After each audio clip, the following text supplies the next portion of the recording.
Joining us now to talk about these bills is Jaime Sadgrove from the Canadian Centre for Gender and Sexual Diversity. Jaime, what's your initial reaction to these bills being proposed in Oklahoma?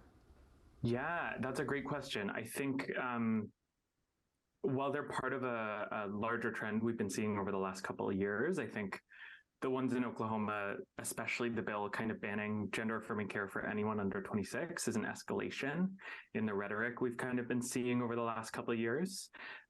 It's very clear that the people introducing these kinds of legislation don't think transgender people should exist. And they see this legislation of a way of making that happen.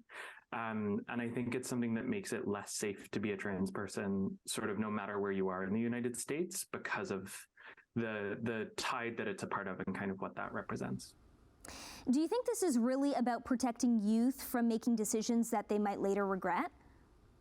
No, absolutely not. I think if you look at the data, these bills aren't backed up by science. All the major medical associations, the American Medical Association, the American Pediatric Association, the American Psychiatric Association, they all support gender affirming care as a form of healthcare for youth, and including youth under the age of 18. I think something else that is really important to point out is a lot of the Republican and right-wing legislators who talk about protecting youth talk about the idea that people come out as trans and then the next day are getting irreversible surgeries. That's just not the reality of what trans healthcare looks like. I remember reading an article by the New York Times. They tried to look for cases of people under the age of 18 who had gotten top surgery. So that's gender affirming surgery on the top half of your body. They could find 200 cases in a country of 300 million people over the course of a year.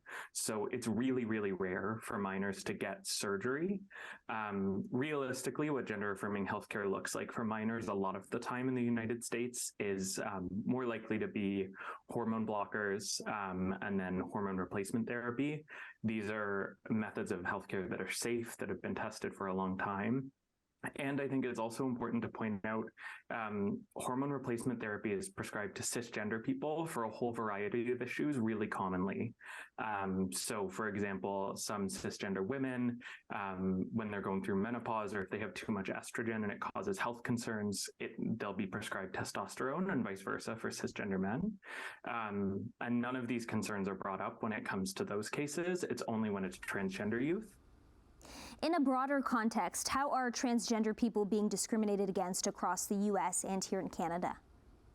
Yeah, so in the US, like I mentioned, these bills in Oklahoma are part of a wider trend. I think there's about 270 bills restricting transgender healthcare, the access of transgender children to play sports or use bathrooms that match the gender they identify as, that have been introduced since November in like the current legislative sitting. There's a wealth of studies that show that gender affirming healthcare reduces the risk of suicide for trans people, often up to 70% is what research finds.